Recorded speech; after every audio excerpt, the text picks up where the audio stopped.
आज हमारे साथ मौजूद हैं डॉक्टर कीर्ति श्रीवास, जो कि कॉलेज में प्रोफेसर हैं। जी हाँ, तो आज हम उनसे बात करेंगे। कीर्ति जी, आपका बहुत स्वागत है हमारे खास कार्यक्रम नारी तू नारायणी में। नमस्कार। कीर्ति जी, सबसे पहले तो मैं आपसे ये जानना चाहूँगी कि आपने शिक्षा का क्षेत्र ही क्यों चुना अपने करियर को बनाने के लिए?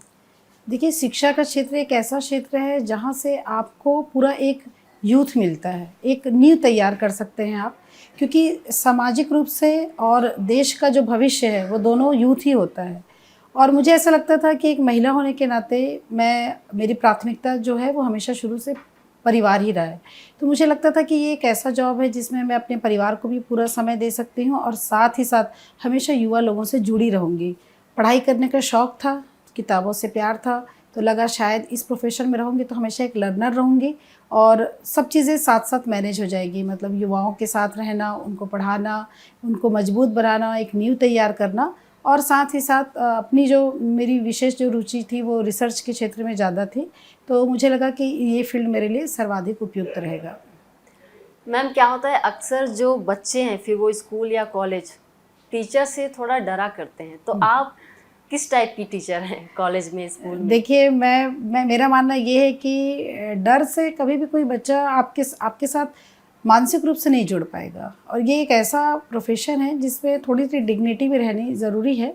लेकिन मुझे ऐसा लगता है कि पढ़ाते समय जो मेरा विषय है उस विषय पर अगर मैं बच्चों को नॉलेज दे रही हूँ तो बच्चों को समझ में आना चाहिए और अंतिम छोर में बैठा हुआ बच्चा आसानी से मुझसे पूछ सके। उसके अंदर ये डर नहीं होना चाहिए कि ये इस विषय पर मैं बात करूं या ना करूं, या ये क्वेश्चन मैं मैडम से पूछूं या ना पूछूं, ये डर उसके अंदर नहीं होना चाहिए। वो निर्भीक रूप से क्लास में खड़ा होकर मुझसे डिस्कस कर सके, बात कर सके। तो मुझे उस तरीके से उनके साथ मेंटली अटैच होना पड़ता है या अपना बिहेवियर ऐसा रखना पड़ता है कि कोई भी बच्चा किसी भी तरीके से मुझसे डरे ना, वो अपनी बात बिल्कुल फ्रेंडली तरीके से रख सके, बोल सके। क्योंकि जो बच्चे हमारे पास आते हैं वो कॉलेज के बच्चे होते हैं, यूथ होते हैं, 18+ होते हैं। तो अगर 18+ आपके पास है तो उन बच्चों को आपको अलग तरीके से ट्रीट करना पड़ता है, उनको भी थोड़ा रिस्पेक्ट देना होता है, प्यार से और बहुत अच्छे तरीके से संवेदनाओं के साथ उनके साथ जुड़ती हूँ मैं, ताकि उन बच्चों को किसी भी प्रकार का डर या हेजिटेशन ना लगे, पर थोड़ी डिग्निटी भी मेंटेन रहे।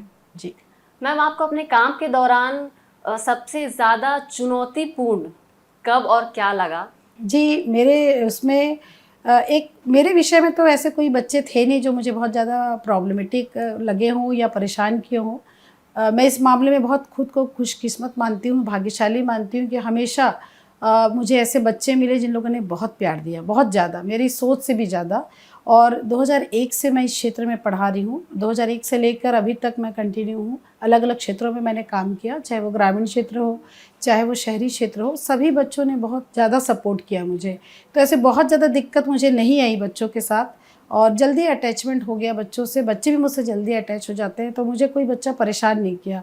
हाँ, 1-2 केस ऐसे हुए जिसमें वो मेरे विषय से तो नहीं थे, लेकिन वो दूसरे डिपार्टमेंट से थे। लेकिन बहुत जल्दी वो बच्चे भी, जब मुझे लगता है कि इस बच्चे पर मुझे ख़ास तौर पर काम करना है, भले वो मेरे डिपार्टमेंट का हो या ना हो, लेकिन अगर मुझे लग रहा है कि ये बच्चा गलत जा रहा है या इस बच्चे को कुछ नीड है, ये साइकोलॉजिकल किसी चीज़ को फेस कर रहा है, या तो मैं ज़रूर उन बच्चों से कनेक्ट होती हूँ और सक्सेस भी हुई हूँ। मैं वैसे बच्चों को ठीक करने में सक्सेस भी हुई हूँ, तो मुझे प्रॉब्लम नहीं गया। मैं बहुत आसानी से अपने इस प्रोफाइल को, अपने जॉब को बहुत अच्छे से कर पा रही हूँ, तो कोई दिक्कत नहीं आई मुझे कभी। मैम, आपका फेवरेट सब्जेक्ट क्या रहा है जिसको आपको पढ़ने में और पढ़ाने में भी बहुत मज़ा आता है? नहीं, बेसिकली मैं फाइनेंशियल वाली हूँ, तो फाइनेंस में ही मेरा स्पेशलाइजेशन है। तो मुझे फाइनेंशियल सब्जेक्ट्स जितने भी हैं वो सबको पढ़ाने में बहुत अच्छा लगता है। स्पेशली टैक्सेशन से रिलेटेड सब्जेक्ट है, इनकम टैक्स पढ़ाती हूँ मैं। जीएसटी पे अभी काम चल रहा है, वो भी मैं कंटिन्यूस पढ़ा रही हूँ। तो पिछले 22 साल से मैं इस फील्ड में हूँ। और मैनेजमेंट, जो कि मैनेजमेंट अगर जो व्यक्ति एक बार पढ़ लेता है या पढ़ाता है तो उसके जीवन में भी कहीं ना कहीं मैनेजमेंट का असर दिखना शुरू हो जाता है। तो ये सारे सब्जेक्ट्स मुझे बहुत अच्छे लगते हैं। मेरे स्पेशलाइजेशन ही मैनेजमेंट में है, फाइनेंस में है, टैक्सेशन में है, तो मेरी विशेष रुचि रही है। साथ ही साथ बिज़नेस लॉ में भी पढ़ाती आई हूँ, तो लॉ की भी बहुत सारी चीज़ें हमको सीखने और समझने में आसानी होती है। कम्युनिकेशन भी मेरा फेवरेट सब्जेक्ट रहा है और कहीं ना कहीं सब्जेक्ट का असर मेरे व्यवहार में और बातचीत में दिखता है। तो कम्युनिकेशन भी बहुत मेरा फेवरेट सब्जेक्ट है। आपने यही सब्जेक्ट क्यों चुना, और इसमें अगर कोई और भी स्टूडेंट, विद्यार्थी जो अगर इसको चुनते हैं तो इसमें क्या करियर है? बहुत अच्छा कैरियर है। देखिए आज का जो ज़माना है मॉडर्न, हम जो देख रहे हैं टेक्नोलॉजी का ज़माना है, और आप भी इस प्रोफेशन में आज अगर हैं या मैं भी यहाँ पर बैठी हूँ, तो हम दोनों इसलिए बैठे हैं क्योंकि communication skill is a must for everybody. अगर आपका कम्युनिकेशन स्किल बहुत अच्छा है तो आपके पास बहुत स्कोप रहते हैं। आप मीडिया में जा सकते हैं, आप जर्नलिज्म में जा सकते हैं, आप कोई भी प्रोफाइल, चाहे आप किसी भी फील्ड में देख लीजिए, अगर आपका कम्युनिकेशन स्किल बहुत अच्छा है तो आपके स्कोप खुलने लगते हैं। तो इसलिए मैं चाहती हूँ कि हर एक व्यक्ति, चाहे वो किसी भी फील्ड का हो, उसका कम्युनिकेशन स्किल बहुत अच्छा होना चाहिए। दूसरी चीज़, अगर फाइनेंस मेरा फेवरेट सब्जेक्ट इसलिए कि फाइनेंस में भी बहुत स्कोप है। आप कहीं पर भी फाइनेंस से रिलेटेड चीज़ें हैंडल कर सकते हैं, चाहे वो हॉस्पिटल सेक्टर हो, चाहे वो आपका कॉर्पोरेट सेक्टर हो, चाहे वो कोई भी छोटा सा भी बिजनेस सेक्टर हो, वहाँ पर भी फाइनेंस सेक्टर की ज़रूरत पड़ती है। वहाँ पे ईजिली तरीके से आप फाइनेंस को मैनेज कर सकते हैं, क्योंकि पूरा मार्केट जो है वो फाइनेंस से ही चल रहा है। तो आप फाइनेंस मैनेजर बन सकते हैं, आप अकाउंटिंग का काम कर सकते हैं। तो इस सब्जेक्ट में बहुत स्कोप है, आप ईजिली जॉब अचीव कर सकते हैं अगर आप इसको बहुत अच्छे से अचीवमेंट कर लेते हैं। बहुत अच्छे से अगर आप इस कोर्स को कर लेते हैं तो आप कभी भी बेरोजगार तो नहीं रहेंगे आप। जी जी, बिल्कुल सही कहा आपने। मैम, मैं आपसे ये भी जानना चाहूँगी कि एक अच्छे शिक्षक में क्या क्या गुण होने चाहिए? देखिए मेरा मानना है कि हम जिस जॉब में हैं, जो शिक्षा का जो जॉब है वो बहुत जिम्मेदारी वाला है। तो एक शिक्षक को बहुत ज़रूरी है कि जो भी विषय वो पढ़ा रहा है उस विषय में उसको दक्षता होनी चाहिए, उसका नॉलेज होना चाहिए। क्योंकि आपके पास जो बच्चे आ रहे हैं पढ़ने के लिए वो एक कच्ची मिट्टी की तरह हैं, आप जो उसके अंदर डालेंगे वही वो सीखेंगे। पर आज का बच्चा स्मार्ट भी है, आज का बच्चा टेक्नोलॉजी से जुड़ा हुआ है, आपसे ज़्यादा इन्फॉर्मेशन भी वो लेके रख सकता है, क्योंकि आज उसके पास बहुत एक्सप्लोर करने की चीज़ें हैं, सोशल मीडिया है। तो बहुत ज़रूरी है कि जो भी अगर इस जॉब में आता है तो उसके पास उस विषय का अच्छा नॉलेज हो, जो विषय वो पढ़ाने जा रहा है या जिस विषय पर उसको बच्चों को पढ़ाना है। तो एक तो बहुत ज़रूरी है कि आपका नॉलेज अच्छा हो, दूसरा आपका कम्युनिकेशन स्किल बहुत अच्छा हो, तीसरा एक टीचर को बहुत संवेदनशील होना चाहिए। क्योंकि जो टीचर है वो माता पिता के बाद जो तीसरा स्थान है वो टीचर का है। बहुत सारी बातें ऐसे होती हैं जो वो अपने पेरेंट्स से नहीं कर पाते, लेकिन अगर आप एक अच्छे टीचर हैं, आप बच्चों के मनोभाव को समझते हैं, तो ईज़िली वो अपने वो मन की बातें जो शायद वो किसी को बता नहीं पा रहे हैं, जिसकी वजह से आजकल बच्चे स्ट्रेस में भी रहते हैं, तनाव से भी गुजर रहे हैं या डिप्रेशन से भी गुजर रहे हैं, अगर आप कहीं ना कहीं संवेदनशील उन बच्चों के प्रति रहते हैं, संवेदनाओं से उनसे अगर जुड़े रहते हैं, तो वो बच्चे आपसे बात करते हैं। तो बहुत ज़रूरी है एक टीचर संवेदनशील हो। एक टीचर के अंदर दूसरी जो चीज़ है वो डिसिप्लिन होना चाहिए। वो टाइम से क्लास में आए, टाइम से क्लास से जाए। तो बच्चों को भी हमेशा ये रिमाइंड रहता है कि जो मेरी शिक्षक है वो बहुत कम छुट्टी लेती है, टाइम से आती है, अपने सिलेबस और कोर्स को पूरा कराती है। और सिर्फ सिलेबस और कोर्स पूरा करना एक शिक्षक की जवाबदारी नहीं है, कहीं ना कहीं एक शिक्षक की जवाबदारी है कि उसको इतना मजबूत बनाना है, मानसिक रूप से, आर्थिक रूप से, सामाजिक रूप से आपको उसको ऐसा खड़ा करना है कि वो योग्य एक योग्य युवा बनकर निकले। तो वो जवाबदारी एक शिक्षक की है। तो एक शिक्षक में उतने गुण तो होने चाहिए कि आपका जो स्टूडेंट है वो आपको फॉलो करे। अगर आपके अंदर वो सारी क्वालिटी दिखेगी तभी आप उस बच्चे के अंदर उसको डिलीवर कर पाएंगे। तो ये भी बहुत ज़रूरी है कि एक टीचर बिल्कुल दृढ़ संकल्पित हो जाए, उसके अंदर ये भावना होनी चाहिए कि अगर मेरे क्लास में 100 बच्चे हैं तो अंतिम छोर में जो बच्चा बैठा है उसको भी आपको पूरा ध्यान देना है। साथ ही साथ जैसे एक माता पिता की जवाबदारी होती है, वैसे एक शिक्षक की जवाबदारी होती है कि कहीं ना कहीं बच्चों को मुख्य रूप से हमको तैयार करना है कि वो राष्ट्र के लिए एक ऐसा युवा बने जो राष्ट्र की प्रगति पर, राष्ट्र के लिए काम करना सीखे। तो यहीं से हमको उनको तैयार करना है, ये भी जवाबदारी शिक्षक की है। तो एक गुण शिक्षक में होने चाहिए कि वो ये उत्तरदायित्व ले, उसके अंदर ये रिस्पॉन्सिबिलिटी होनी चाहिए कि जो भी लोग पढ़ने आ रहे हैं वो सिर्फ कोर्स और सिलेबस पढ़ के ना निकले, बल्कि वो एक बहुत अच्छा मजबूत बच्चा बनकर वहाँ से कॉलेज से पास आउट हो जाए। जी जी, बिल्कुल सही कहा आपने मैम। लेकिन शिक्षा के क्षेत्र में अभी काफ़ी बदलाव हुआ है जी। क्योंकि हमारे पास सोशल मीडिया है, बच्चे हैं जो काफ़ी छोटे, उनके हाथ में फ़ोन है। कोविड के बाद से मैं कहूँगी ज़्यादा ये बदलाव हुआ है। बिल्कुल। तो आप इस बदलाव को किस नज़रिए से देखती हैं कि ये नुकसानदायक है या फिर लाभदायक है? देखिए हर चीज़ का एक सकारात्मक पहलू भी होता है और एक नकारात्मक पहलू भी होता है। अब ये हम पर डिपेंड करता है कि हमको क्या लेना है, क्या नहीं लेना है। जैसे हम जब किसी बगीचे में जाते हैं तो वहाँ पे फूल भी खिला है और कांटे भी है। हमें सलाह दी जाती है कि कांटों से बच के रहिए, फूल और उसकी खुशबू पर ध्यान दीजिए। सोशल मीडिया के बहुत सारे पॉजिटिव इम्पैक्ट भी है। आप देखिए, अगर पहले आपको कोई मटेरियल चाहिए, बुक्स चाहिए, तो आपको लाइब्रेरी जाना पड़ता था या उस बुक को ख़रीदना पड़ता था। आज आप चाहेंगे तो आपके पास पूरी की पूरी नेशनल लाइब्रेरी, डिजिटल लाइब्रेरी आपके पास अवेलेबल है।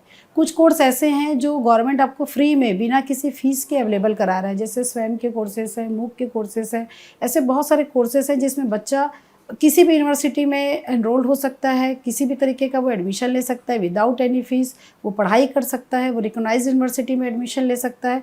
तो ये सोशल मीडिया का ही इम्पैक्ट है कि आज हर एक बच्चा शिक्षा से वंचित नहीं रहेगा, क्योंकि आने वाले समय में देश में डिजिटल यूनिवर्सिटी भी बन रहा है। तो हम ये नहीं कह सकते कि सोशल मीडिया पूरी तरीके से गलत है। कई लोग तो ऐसे हैं कि उसी के माध्यम से भी स्टडी कर रहे हैं। यूट्यूब में जाकर अगर आप सर्च करेंगे तो आपको पीएससी से रिलेटेड बहुत सारे स्टडी मटेरियल्स मिल जाएंगे, अदर कॉम्पिटिटिव एग्जाम्स के भी मटेरियल्स मिल जाएंगे। लोगों को, जो प्रभावशाली लोग हैं, जिन लोगों ने एग्ज़ाम्स क्लियर किए हैं, उनके भी टिप्स आपको वहाँ पर मिलेंगे। तो जो ये आपके ऊपर है कि आप क्या फाइंड आउट कर रहे हैं, आपका दिमाग क्या फाइंड आउट कर रहा है, आप क्या चाहते हैं। तो पूरी तरीके से आपकी मनोवृत्ति पर निर्भर करता है कि आप सोशल मीडिया का उपयोग कैसे कर रहे हैं। आज सोशल मीडिया का उपयोग अगर सकारात्मक रूप से कर रहे हैं तो बहुत सारे लोग उसमें से पढ़ाई भी कर रहे हैं, बहुत अच्छी चीज़ें भी सीख रहे हैं। कुकिंग भी अगर आप देखना चाहेंगे, मेरे जैसे लोग जिसको कुकिंग बिल्कुल भी नहीं आता था, तो अगर कोई चीज़ आपको सीखना है तो सोशल मीडिया आपके पास है, आप यूट्यूब में जाके सर्च कर सकते हैं। तो हम ये नहीं कह सकते कि पूरी तरीके से सोशल मीडिया नकारात्मक ही है, बहुत सकारात्मक भी है वो। अब ये हम पर डिपेंड करता है कि हम क्या उसमें से क्या ले रहे हैं।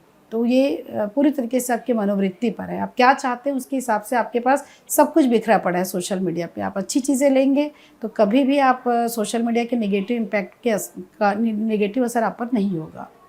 जी जी बिल्कुल। मैम, आप अपने कॉलेज में अपने स्टूडेंट के साथ जी, किस तरह से किन तकनीकों का उपयोग करते हैं ताकि वो खेल खेल में मतलब उनको टाइम का पता ना चले, क्योंकि ज़्यादातर लोग ये होते हैं जो जी, स्टूडेंट हैं आज करके कि हम कॉलेज जाएं, टाइम देखते हैं, टाइम हो और हम निकले। तो ऐसे में बच्चों को एंटरटेन करके पढ़ाना एक बहुत बड़ी बात है। तो आप ये सब कैसे करती हैं? देखिए, ज़्यादातर मैं जो है हमेशा मैं कोशिश करती हूँ कि जो मेरे सब्जेक्ट हैं वो बोरिंग ना लगे, और बोरिंग ना लगे उसके लिए हमको क्या करना चाहिए, जो मैं हमेशा इस्तेमाल करती हूँ, केस स्टडी के थ्रू पढ़ाइए, स्टोरीज़ के थ्रू पढ़ाइए। और अगर आप केस स्टडी और स्टोरीज़ के थ्रू पढ़ाते हैं और एग्जाम्पल के थ्रू पढ़ाते हैं तो बच्चे जल्दी कनेक्ट होते हैं। अगर आप प्रेजेंटली जो रिसेंटली जो भी चीज़ आसपास बच्चों के हो रही है उन चीज़ों को कनेक्ट करिए, उस चीज़ों को बच्चों को बताइए, स्टोरी बताइए बच्चों को, केस स्टडीज़ बताइए, और उस केस स्टडी और स्टोरी का क्या इम्पैक्ट है वो सवाल में आप उन्हीं से पूछिए, तो जवाब आते हैं बच्चों के। बहुत अच्छे से इंटरेक्ट कीजिए। वन वे कम्युनिकेशन कभी मत रखिए क्लास में। अगर आप सिर्फ लेक्चर देते रहेंगे तो वो लेक्चर में वो आपको सिर्फ सुनते रहेंगे, और सुनने का जो क्रम होता है, जो एक माइंड की कैपेसिटी होती है, धीरे धीरे ख़त्म हो जाती है। आधे घंटे के बाद बच्चों को बोर लगने लगता है। तो अगर आप टू वे कम्युनिकेशन करना चाहते हैं तो कुछ टास्क आप उनको दीजिए, कुछ सवाल उनसे करिए, और उनको इस तरीके से आप अपने साथ कनेक्ट करके रखिए कि वो आपके क्लास में बिल्कुल सजग रहे, और उनको एक्साइटमेंट भी हो कि आज मैडम कौन सा केस स्टडी बताने वाली है, और उस केस स्टडी से क्या क्या क्वेश्चंस फाइंड आउट होंगे, हमसे क्या आंसर पूछा जा सकता है। तो आप माहौल वैसा बना के रखिए क्लास में कि बच्चा आपके क्लास में इंतज़ार करे कि आज हम क्या नया सीखना चाह रहे हैं। दूसरा, कभी भी आप किसी भी बच्चे की जो मार्किंग करते हैं वो इस बेस पर मत करिए कि टेस्ट पे वो कितने मार्क्स लेकर आ रहा है। आप ये देखिए कि वो किसी चीज़ में इसकी थिंकिंग एबिलिटी कितनी है। कोई बच्चा देखिए, कोई बहुत अच्छा लिख पाता है, कोई बहुत अच्छा बोल पाता है, कोई बहुत अच्छा सोच पाता है। सब तीनों अलग अलग कैटेगरीज़ के बच्चे हैं। कई बार ऐसा होता है कि जो बहुत अच्छा सोच लेता है, जिसकी थिंकिंग एबिलिटी बहुत अच्छी है, वो बहुत अच्छे से बोल नहीं पाता है। तो आपको कोशिश करना है कि अपने क्लास में इस तरीके से आप रखिए कि तीनों चीज़ें बराबर चले, थिंकिंग एबिलिटी भी और कम्युनिकेशन एबिलिटी भी, और उसका जो क्लास में जो रहना चाहिए सजग, वो तीनों साथ में चलता रहे। पर मेरे कुछ पेपर ऐसे हैं जो अकाउंटिंग से रिलेटेड है, तो मैं वही करती हूँ, एक क्वेश्चंस मैं बनाती हूँ, उसके बाद सेम उससे मिलता जुलता टास्क मैं देती हूँ कि ये दो तुम बनाओ और क्लास में ही बनाओ। तो बच्चे क्लास में बनाना शुरू करते हैं, जो भी उनसे नहीं बनता है वहीं वो लोग पूछ लेते हैं। तो इस तरीके के टास्क देकर हम उनको रख सकते हैं, बच्चों को अलर्ट रख सकते हैं। जी मैम, बिल्कुल सही कहा आपने। हम हमेशा किसी न किसी से इंस्पायर होते हैं। आप किससे इंस्पायर हैं शिक्षा के क्षेत्र में? जी जी, मैं शुरू से बहुत ज़्यादा पसंद करती हूँ अब्दुल कलाम सर को, और मैं उनके डाई फ़ैन हूँ, बहुत बड़ी फ़ैन हूँ मैं उनकी। मुझे लगता है कि एक शिक्षक में जितने गुण होने चाहिए वो कलाम सर में थे। बहुत सौम्य थे, बहुत सहज थे, बहुत सरल रूप से लोगों से मिलते थे, और जो कहते ना कि जो पेड़ जितना बड़ा होता है वो उतना झुकता है, तो कलाम जी बिल्कुल वैसी थे। ये मेरा दुर्भाग्य है कि मैं उनसे मिल नहीं पाई। मेरी बहुत ज़्यादा इच्छा तो थी कि मैं कलाम साहब से एक बार मिलूं, पर ये हो नहीं पाया। पर एक शिक्षक को बिल्कुल वैसे होना चाहिए, जिनके पास जितना ज्ञान होगा वो बहुत ज़्यादा सहज होंगे। तो हमको सिखाता भी यही है, हमारा पहला टैग वाक्य यही है कि विद्या ददाति विनयम। तो मैं कलाम जी से बहुत प्रभावित हूँ। मैं चाणक्य को सुनते पढ़ते आई हूँ बचपन में कि एक शिक्षक एक ऐसा शिक्षा में एक ऐसी शिक्षक एक ऐसी चीज़ है जो पूरे समाज को परिवर्तित कर सकता है, पूरे देश को परिवर्तित कर सकता है। और चाणक्य ने करके दिखाया था कि उसने एक राजा जो कि बहुत प्रभावशाली राजा थे, उसका अस्तित्व उन्होंने समाप्त कर दिया। आज वैसे शिक्षक हम नहीं बन पा रहे हैं। आज तो शिक्षक खुद डरा हुआ है, जबकि शिक्षक को डरा हुआ नहीं होना चाहिए। शिक्षक हमेशा मुखर होना चाहिए। जो कोई भी गलत चीज़ें समाज में हो रही तो खुलकर बोलने की ताकत उसके अंदर होनी चाहिए। बहुत अच्छी बात है मैम। जैसे कि शिक्षक जो हैं, पहले के समय में शिक्षक एक बहुत ज़्यादा हमारे लिए क्या होते हैं, हमारे गुरु हैं जी, भगवान से कहते हैं ना, भगवान से पहले हमारे शिक्षक हैं। तो ये पहले ये माना जाता था। और आज के जो शिक्षकों की जो स्थिति है जी, तो आप इसको किस नज़रिए से देखती हैं कि क्या ये स्थिति होनी चाहिए थी, और अगर हो गई है तो क्यों हो गई है, लोगों को क्या समझना चाहिए, और इसमें शिक्षकों की भी गलती है या फिर स्टूडेंट की भी गलती है? क्या ऐसी क्या चीज़ें आ गई हैं कि पहले जो हमारे शिक्षक थे वो भगवान से पहले हुआ करते थे और अब शिक्षक शिक्षक नहीं रह गए?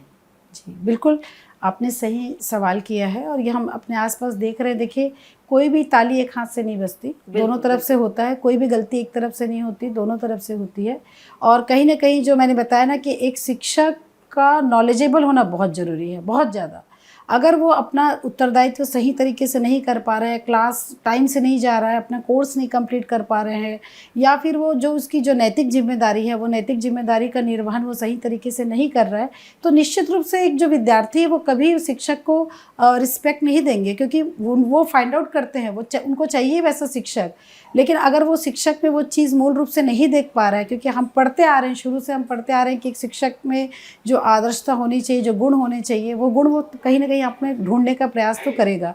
और जब वो चीज़ें आप में नहीं दिखेगी, जब वो कमी आप में दिखेगी, तो वो विद्यार्थी आपको रोल मॉडल कभी नहीं मानेगा। तो ये बहुत हमारे अंदर देख रहे हैं हम लोग धीरे धीरे शिक्षकों में जो एक कमी आई है, उसका कारण ये है कि वो लोग भी शिक्षा के क्षेत्र में आए हैं जिनका मुख्य रूप से जो काम है वो शिक्षा करना नहीं था, उनका कुछ और पैशन था, लेकिन उन्हें कोई और ऑप्शन नहीं मिला तो वो शिक्षक बन गए। तो कुछ और नहीं मिला तो शिक्षक बन गए वाले जो हमारे जो दिख रहे हैं आसपास जो सोसाइटी में, कहीं ना कहीं लोगों ने अपने दायित्व का निर्वहन नहीं किया। और यही दायित्व का निर्वहन नहीं करने के कारण जो हमारे युवा हैं, जो हमारे विद्यार्थी हैं, उन लोगों ने भी फिर धीरे धीरे अपने उन गुरुओं को सम्मान देना बंद कर दिया। तो सम्मान पाने के लिए आपको सम्मान के योग्य बनना पड़ता है। जब तक आप सम्मान के योग्य कैसे बनेंगे, अपने आप को खुद आप अपडेट कीजिए, अपग्रेड कीजिए। क्योंकि आज का युवा पूरा टेक्नोलॉजी को जानता है। अब अगर उसका शिक्षक टेक्नोलॉजी से अपडेट नहीं है तो निश्चित रूप से उस बच्चे को लगेगा कि देखो यार, ये इतनी सैलरी ले रहे हैं, इतना पढ़ा रहे हैं, लेकिन ये तो इनको कंप्यूटर चलाने नहीं आ रहा है। तो बहुत ज़रूरी है कि आप अपने आप को अपडेट रखिए, अपग्रेड रखिए। तो उस स्टूडेंट को भी लगेगा कि हमारा टीचर आज भी अपने फील्ड में बहुत काम कर रहे हैं, रिसर्च कर रहे हैं, वर्क कर रहे हैं। तो ऐसे टीचर को आज भी सम्मान मिल रहा है। रहा सवाल युवाओं का, तो इसमें थोड़ी जवाबदारी तो युवाओं की भी है कि जो युवा हैं, अगर देख रहे हैं जो बच्चे आ रहे हैं कॉलेज में, कुछ बच्चे ऐसे होते हैं जिनका उद्देश्य पढ़ाई लिखाई करना नहीं होता। वो सिर्फ कॉलेज आ रहे हैं, खुद अपना आत्मा कहीं और है, शरीर कहीं और है, उस परिस्थिति में है। पर वैसे बच्चों की भी संख्या कम है। और मेरा मानना है कि मुख्य रूप से जवाबदारी शिक्षक की ही है। अगर उन्होंने अपना सम्मान खोया है तो कहीं ना कहीं उनका जवाबदारी है कि उन्होंने अपने आप में काम नहीं किया। दूसरा जवाबदारी समाज का है। सोसाइटी ने जिस तरीके से शिक्षकों की स्थिति रखी है, आप देख रही हैं हमारे देश में वीआईपी और वीवीआईपी कल्चर चलता है। इस वीआईपी और वीवीआईपी कल्चर में कहीं भी टीचरों को वो स्थान नहीं दिया जाता है। आप देखेंगे कहीं भी रिबन कट रहा है, फीता कट रहा है, या वीआईपी बनाए जाते हैं, तो किस तरीके के लोगों को ज़्यादातर आप देखेंगे, कार्यपालिका वाले लोगों को या फिर एडमिनिस्ट्रेशन वाले लोगों को ज़्यादा महत्व दिया जाता है। जबकि दूसरे कंट्रीज़ में आप देखेंगे कि शिक्षकों का नंबर सबसे पहले है। लेकिन हमारे देश में डॉक्टर, इंजीनियर, टीचर ये बहुत नेगलेक्टिंग जॉब में आते हैं। इनको वो स्थान नहीं मिला है सोसाइटी में जो स्थान ये डिज़र्व करते हैं। जिस दिन इस देश में शिक्षक को सर्वोपरि स्थान मिलेगा, अपने आप सब सोसाइटी का सबका सम्मान उनको मिलना शुरू हो जाएगा। आज हमारे देश में शिक्षकों की स्थिति इसलिए दयनीय है कि उनको वो सम्मान समाज ही नहीं दे रहा है, ना देश दे रहा है। तो इसलिए बच्चों से उम्मीद करना कि बच्चे दें, वो मुश्किल है। बिल्कुल बिल्कुल जी सम्मान पाने के लिए सम्मान कमाना पड़ता है। बिल्कुल जी सही कहा आपने। जी मैम, जैसा कि कहा जाता है कि शिक्षक होना आसान नहीं है। अगर वो बच्चों को पढ़ा रहा है तो उससे कहीं ज़्यादा वो खुद भी पढ़ता है। जी। तो आप भी क्या घर में पढ़ती हैं? मैडम, मैं आपको बताऊंगी तो आपको आश्चर्य होगा कि ज़्यादातर मेरे घर में जो मेरे पति देव हैं, कई बार इस बात से नाराज़ भी हो जाते हैं कि फिर तुम्हारा लैपटॉप खुल गया, फिर तुम्हारी किताबें इधर उधर फैली है। तो देखिए, एक टीचर जो है, जब कहते हैं जब पूरी दुनिया सोती है तो टीचर जागता है, क्योंकि बिल्कुल आपके पास पढ़ने के लिए जो समय है, दिन भर आप 10 से 5 की नौकरी कर रहे हैं, फिर घर की भी जिम्मेदारी है आपके ऊपर। पर चूँकि नए नए सब्जेक्ट्स आ रहे हैं, नए नए सिलेबस आ रहे हैं, तो आपको अपडेट होना बहुत ज़रूरी है। तो अपडेट होने के लिए आपको पढ़ाई तो करनी पड़ेगी और कंप्रोमाइज़ भी करना पड़ेगा। अपनी बहुत सारे जो व्यक्तिगत जीवन है उसमें आपको कंप्रोमाइज़ करना पड़ता है और पढ़ना बहुत ज़रूरी है। तो मैं भी पढ़ती हूँ, करीबन 1 आध 2 घंटा तो मैं निकालती हूँ पढ़ने के लिए। और मेरे घर में मेरी खुद की एक छोटी सी लाइब्रेरी है और नई नई किताबें। मुझे सिर्फ अपने विषय पर ही सीमित रहना अच्छा नहीं लगता, मैं दूसरे विषयों की भी पढ़ाई करती हूँ। मुझे लगता है कि मैंने सिर्फ वाणिज्य की पढ़ाई की है, कॉमर्स तक ही सीमित रह गई, पर कभी लाइब्रेरी में जाओ और किताबें दिखती है तो दूसरे सब्जेक्ट की भी मैं किताबें ले आती हूँ, समाजशास्त्र की भी ले आती हूँ, लोक प्रशासन की भी ले आती हूँ, साइंस की भी कुछ किताबें मैं ले आती हूँ। और कभी कभी मेरी रुचि हिंदी लिटरेचर में भी बहुत ज़्यादा है, तो मैं लिटरेचर की भी किताबें उठा के ले आती हूँ। तो बहुत ज़रूरी है हम लोगों को कि हम पढ़ते रहें, पढ़ते रहें, पढ़ते रहें। और इसके लिए कम से कम 1 या 2 घंटा तो आपको निकालना ही पड़ेगा सेल्फ स्टडी के लिए। और एक शिक्षक को हर विषय की जानकारी होनी भी जी चाहिए। जी। लेकिन मैम, क्योंकि आप घर भी संभालती हैं, बाहर भी संभालती हैं, तो इसमें आपको किस तरह से सपोर्ट मिलता है आपको आपकी फैमिली का? हाँ, मैं इस मामले में बहुत खुशनसीब हूँ, बहुत भाग्यशाली हूँ कि शुरू से मुझे मेरे घर में बहुत सपोर्ट मिला है। चाहे मैं पढ़ाई करती थी स्टूडेंट लाइफ में, तब भी मुझे बहुत सपोर्ट मिलता था अपने पेरेंट्स से, अपने मम्मी पापा से। कभी भी मेरे पापा ने मुझे किसी भी तरीके की जवाबदारी में नहीं रखा, वो हमेशा मुक्त रखे मुझे और मैं स्मूथली पढ़ाई करती रही अपनी। और बिल्कुल शादी के बाद भी वही स्थिति जारी रही कि ससुराल के पक्ष से भी मुझे कभी भी ऐसे बहुत ज़्यादा दायित्व और जवाबदारी मुझे नहीं दी गई। घर के जो काम होते थे, वो उस घर के काम में मुझे पूरा सहयोग मिलता था। मेरी मदर इन लॉ भी जब तक मेरे साथ थी, वो पूरा मुझे सपोर्ट करती थी, घर के छोटे छोटे काम में मुझे मदद करती थी। और वर्तमान में शादी के बाद भी मेरे पति बिल्कुल बहुत सपोर्टिव रहे। वो हर जिम्मेदारी में, जो कहते हैं ना कि शादी में जो पति पत्नी होते हैं वो एक गाड़ी के 2 पहिए होते हैं, और जो जीवन साथी है, मतलब हर चीज़ में पार्टनरशिप। तो किचन से लेके हर चीज़ में हमारी पार्टनरशिप चलती है और मेरे पति बहुत सपोर्टिव हैं, तो उनकी वजह से मैं आसानी से अपने दायित्वों का निर्वहन कर पाती हूँ। बिल्कुल। कभी आपको ऐसा लगा कि बाहर जो मेरा काम है उसकी वजह से मैं कहीं ना कहीं अपने घर की जिम्मेदारियों से बाहर हट जा रही हूँ? कभी आपको ऐसा मुश्किल लगा कि मैनेज नहीं हो पा रहा है मुझसे? जी जी जी, क्योंकि बिल्कुल आजकल की बिल्कुल। महिलाएं नहीं कर पाती है, बहुत सारी ऐसी महिलाएं। हाँ, तो कभी आपको ऐसा लगा? जी जी, कई बार ऐसी सिचुएशन आती है, कई बार ऐसी परिस्थितियाँ आती हैं जिसमें आपको लगता है कि आप बहुत अच्छे से फोकस नहीं कर पा रहे हैं, कोई ना कोई एक एरिया छूट रहा है आपसे। क्योंकि हमारे भारत देश में ये शुरू से जवाबदारी महिलाओं पर ज़्यादा दी गई है कि उन्हें सुपर वुमेन बनना है। सुपर वुमेन मतलब आप एक अच्छी बहू भी रहें, एक अच्छी पत्नी भी रहें, एक अच्छी माता भी रहें, एक अच्छे टीचर भी रहें, अपने प्रोफेशन, जो भी प्रोफेशन आप कर रहे हैं उसमें भी परफेक्ट रहें। तो जवाबदारी घर की और बाहर की बहुत ज़्यादा कई बार हो जाती है, तो ऐसे में संतुलन बनाना मुश्किल हो जाता है। और कई बार ऐसी सिचुएशन आती है, सपोज़ जैसे मान लो घर में आपका बच्चा बीमार है और आपको लग रहा है कि अभी आपके बच्चे को आपकी नीड ज़्यादा है, लेकिन इधर आपके प्रोफेशनल लाइफ में भी उसी समय आपकी ड्यूटी ऐसे सेंसिटिव काम में लगी है कि जिसमें आपको छुट्टी नहीं मिलने वाली है। अब आप यहाँ पर निर्णय ले पाते हैं कि मैं अपने बच्चे को देखूँ या फिर अपने जॉब को देखूँ, फिर अब जब प्राइमरी ड्यूटी करूं कि मैं अपने घर को देखूं। तो ये सिचुएशन कहीं ना कहीं हर महिला कभी ना कभी झेलती है और कहीं ना कहीं ये चीज़ उसको मन में खटकता है कि आज यहाँ पे मेरी ज़रूरत है लेकिन आज मैं यहाँ पर नहीं हूँ। तो ये परिस्थितियाँ तो महिलाओं के साथ आती है, खासकर जब बच्चे बीमार होते हैं या घर में शादी है या कोई और कुछ वर्क है, तो कई बार बैलेंस करना मुश्किल हो जाता है चीज़ों को।